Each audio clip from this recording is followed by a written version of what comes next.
本最害怕的事情发生了，中国大陆一手紧掐钨，一手又紧掐稀土，拉住这个日本的咽喉哦。尤其是针对于高阶的制造产业，恐怕遭受的是断血式的打击。日本的制造业强国神话正在崩塌。观众朋友，欢迎在留言区跟我们一起做互动。如果您认为接下来中国大陆针对钨还有稀土能够掐住日本的非常重要的制造业，甚至是科技军工命脉，留言写1。如果您认为现在影响力还在逐渐的发酵当中而已，可以留言写2，跟我们一起做更多的互动。好，我们今天要来关心到的是，继收紧对稀土之后，日本今年大动作的就是针对于日本祭出更具杀伤力的钨武器的一个限制。好，时间就是从今年的1月份开始，北京开始实施的管制，掐住日本的这个命门的，包括了它的碳化钨，还有高纯钨粉跟6氟化钨等等，都对日本的出口是直接降为0，这个影响性是非常高的。因为呢，这个好几个月下来都是直接降为0的一个出口，重挫的是日本的高阶制造的核心命脉，首当其冲的，等一下我们就会来看到是日本的半导体产业。根据了解，这样子的一个限制比稀土管制还要致命，达到100倍。来看到具体的细节，包括了日本的2家非常大家的这个是材料的隐形巨头，关东这一家关东电化工业，还有另外一家呢，这个是中央硝子，他们已经宣布了，从下半年开始会全面的停产，并且告诉了。包括了台积电、三星跟 SK 海力士都没有办法再提供他们产品了。接下来，他们这几家的企业会不会因此产能也因此受到影响，还要持续的做关注。另外来看到是日本的老牌刀巨头巨擘，这一家是富士精工，也宣布了说它有大量的订单。因为没有钨哦，所以导致停滞、交付也延迟，深陷在亏损当中的深渊。本财年的一个利润预估暴跌幅度高达88%哦，直接陷入亏损当中。再来看到的是这一家住友电工了。住友电工社长坦承，在中国的禁令之下，它的多条产线同样的也是面临停摆的。那么包括了住友电工，还有30材料，他们也说呢，因应中国大陆的限制，所以他们的部分产品在钨上面最高调涨幅度高达60%，依旧无法缓解它的供应链的危机。到底中国大陆掌握多少的钨呢？我们来看到，在全球的产品钨制品的产能高达80%以上都是由大陆所掌握的。而日本大约80%也都是依赖中国的进口，尤其我们要看到有一些依赖度更是高达100%，包括这种晶片级的6氟化钨，还有这种军工级的高纯钨粉，是100%都是依赖中国的。即使说它可以其实呢跟这个越南买，或者是跟拉美国家买，但是呢它不论是在纯度或者是精炼的工艺上面，它的规模等等都还是无法跟上大陆的进度，也无法满足日本的这些高阶需求，不管是在日本的高阶机床、晶片跟军工产业的需求上。所以呢，中国对日本的这种限制，对日本的产业界到底冲击有多大？大使怎么看？冲击非常大，因为这个就是有关这个6氟化钨哈，它是这个所谓的芯片生产上最重要的一个怎么样涂料。也就是俗称的光刻胶啦。那日本在这方面本来就是技术领先，它占全世界这一类这些这个所谓光刻胶的供应量在20%以上，20%以上，所以这个会影响到下游的产业。那么就是说这个三星电子啊，它是做这个所谓的逻辑晶片，还有海力士是做记忆晶片 HBM 那还有我们台积电。都运用到这些重要的这个涂料，那可能都会因为日本方面没有办法出货，而且他已经公开宣布7月停产了，造不出来了，那就变成这个会影响一系列产业链。所以关于就这一点，美国出面替日本求情，跟中国大陆讲说，我们基于全球产业链的考量，希望你中国网开一面可以开放这些稀土到日本去，那美国正式出面替日本求情。中国大陆外交部发言人说，他说我们对日本的稀土供应停止供应是因为我们要抑制日本军国主义的复苏，以及日本想要永和的企图，当场拒绝。所以呢，这只是这个钨的影响，这些公司都跟这个钨有关系嘛，对不对？你知道钨的物理特性，它是耐高温的，它在熔点是在3200多度。对。然后呢，它物理特性我记得没错的话，它很奇怪，人家是热胀冷缩，它是热缩冷胀。所以呢，就变成你的那个炮管啊，你那个需要耐高温的东西哈，你一定要有钨在里面。你没有钨的话，你连什么高射炮火箭啊，在那个高温之下它就融了。那有钨在里面就不会融，也不会变形。所以这个东西太厉害，所以中国大陆就明讲，我就是不要你搞军国主义，所以我就把它禁掉。另外还有一个东西，因为中国大陆对日本的这个稀土供应啊，除了钨之外，还有很多项镓啊，还有这个锑。还有重要的瓷土的原料，所以日本还有一个很重要的一个大公司叫信越化学这个日本是它出什么有关瓷类的产品，就会产生磁性。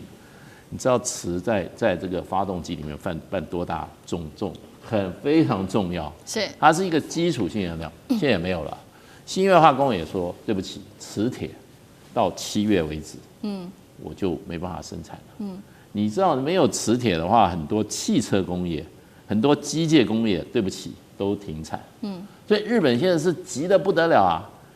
怎么讲呢？他的外长特别跑到蒙古去了一趟，说我们要跟蒙古合作开这个稀土。然后在今年2月6号，日本政府正式宣布，我们在南鸟岛附近水域的6000公尺深的海桥上面，发现什么呢？发现存储量全世界第3的叫什么？稀土泥浆，还不是矿啊，泥浆。哇！我觉得日本人，我不晓得日本人会吹牛，不过我觉得这已经变成有点吹牛了。是。你在泥浆也变成一大重大发现，对不起，人家这3家工厂今年7月开始要倒了。你看泥浆等到哪一天？日本说，我明年2月开始要去研究开采的可行性。那你不是就等于说，这个人快饿死了，说，哎呀，我到我家仓库里面找到了一粒种子，一袋麦子的种子，我立刻就去看是不是还可以种得活，我要准备开始下种子了。人家说对不起，我还有3小时，我就告别人世了，对不对？所以现在这个日本这个是一个很严重的问题。那比较麻烦的就是说，尤其它的那个光刻胶会不会对我们台湾产生影响？我是觉得我们应该早点评估一下。好，我们现在是看到这个初步这个日本从被受到这个钨的限制，从今年的1月份开始就没有这个钨。那其实呢，中国大陆的限制不只是钨而已。今天我们还会看到的是包括了另外一个就是稀土，尤其呢这个稀土的重元素，也就是刚刚大使其实帮我们提到，包括了镝还有锗，依赖度呢日本的方面依赖中国最高幅度高达100%。重点来了，他们这个稀土的库存现在也只剩下半年而已，现在到底来不来得及跟得上？尤其是这些产业界的重挫，有哪一些？我们看到供应链的危机，包括从去年底开始，我们就已经讲过了。这个丰田几家大厂、汽车大厂出现了问题，丰田旗下14条的生产线都因为稀土断供被迫停工。再来就是本田了，它的铃鹿工厂出现生产中断。那么日本汽车协会也估计，这个汽车产量至少减少80万辆，经济损失高达2.5兆日元。其他包括了会受到影响的，还包括了电装、爱信、东海理化还有双业产业都恐怕会受到这个车厂的减产而受到危机重挫，供应链重挫。那日本的产业根据专家的说法，现在呢说会进入到第4个失落的10年，原因就是在于日本的制造业的衰退已经不是单一的产业问题，会影响到是整个国家的竞争力。那么尤其是日本的这些很重要的原料都掌握在大陆的手里，现在大家对于这个日本的整体的市场或者是日元都开始信任度在松脱，那么导致资金撤离、投资放缓、产业外离等等的现象，上次哥怎么看？好，我想中国大陆怎么会不知道现在日本本身的经济就有好大的问题？怎么会不知道日本的国债其实现在来讲也是8点多兆美元，1300多兆的这个日币。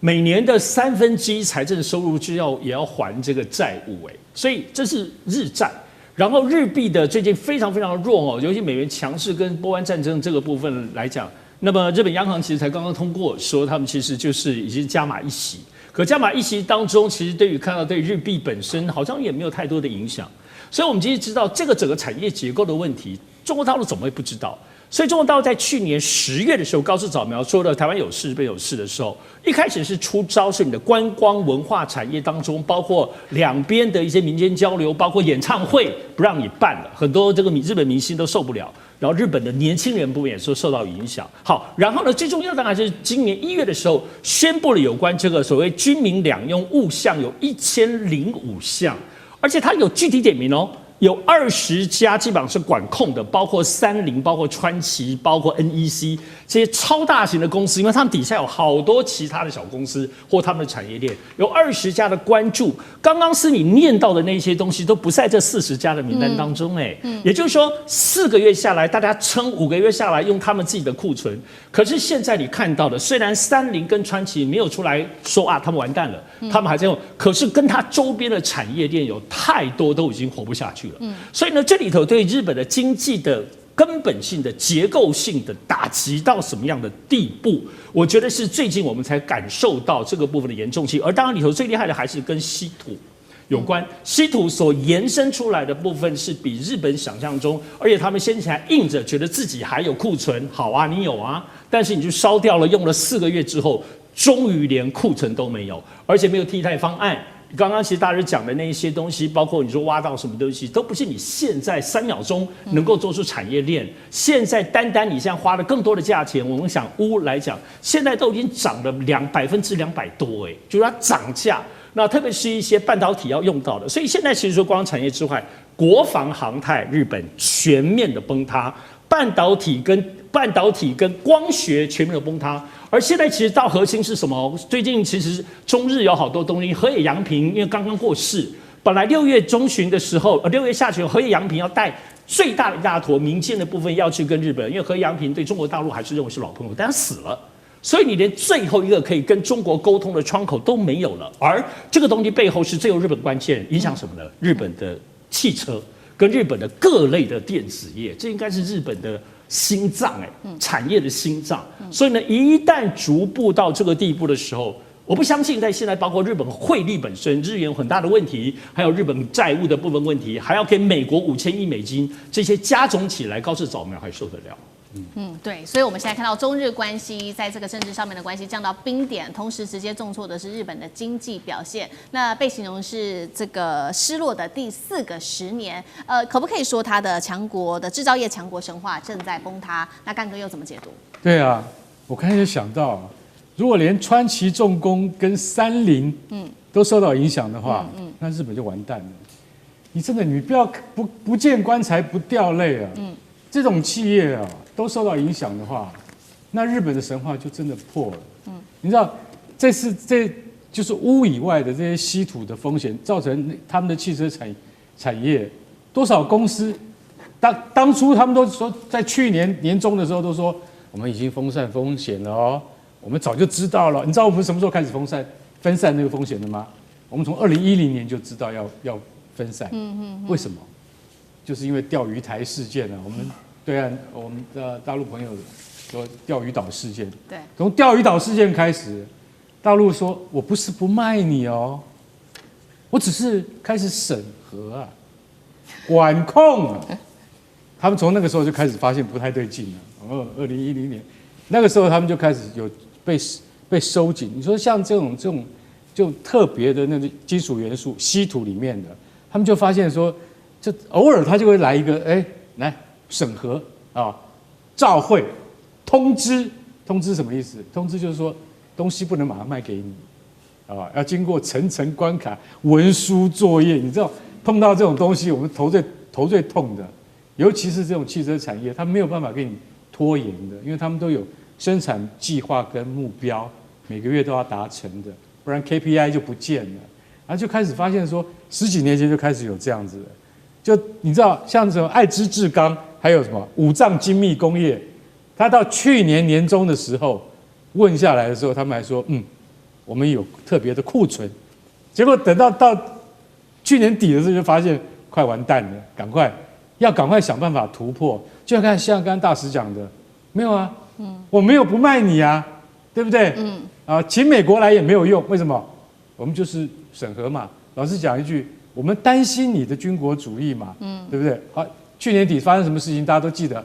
12月的时候，我们伟大的爱之那个高市那个首相，他终于又自己去踩那个地雷，叫什么？叫台湾有事论。所以从去年底，大陆就下定决心了，不管是这个六氟化钨啊，还有特别稀有的稀土的元素都禁止。不过这些东西在很多你说高阶的晶片里面，它是不能不用的。我怎么能够不用呢？我不用的话，我跟你讲，我们日本企业的优势跟它的特性完全没有了。所以日本也，你知道他跑去问谁？你知道，他除了要在格陵兰去采稀土矿之外，他跑去澳洲问钨矿啊，还跑去说，哎，说不定那个南韩那个有没有一个叫做桑东钨矿啊，是不是可以重启？桑东钨矿你知道停产多久了吗？30年了，停产30年，你要重新再来过，要什么时候来过？最重要的跟稀土一样，钨矿在大陆的独占的提炼能力、精炼能力，全世界找不到。所以在这个情况底下，你看看日本企业，你说不是只有说啊，我们今天就是说关东电话跟中央硝子2家全球占有20%市场的公司面临什么？现在只是讲停产到倒闭之间只有一线之隔而已。你说不定下个月就听到说中央硝子倒闭了，倒闭的话要怎么办呢？那所以我认为，这个科技业的这个世界秩序重新在重整、在调配之中。也就是说，你有技术没有用，你要有源头。中国就是有源头。以前我们一直认为说，有了稀土万事通，现在连这种稀有金属，连大陆中国都是独家的占有，就晓得说，我认为不是只有光美国。连日本本身都要好好去思考一下，你怎么样在地缘政治上面一定要跟中国妥协，那才是正办嘛。好，谢谢干哥。那我们休息一下，马上回来。地缘政治、美中之争、战略价值、强权崛起、小国生存，现在与未来洞悉事件走向，掌握世界脉动，全球观点尽在环球大。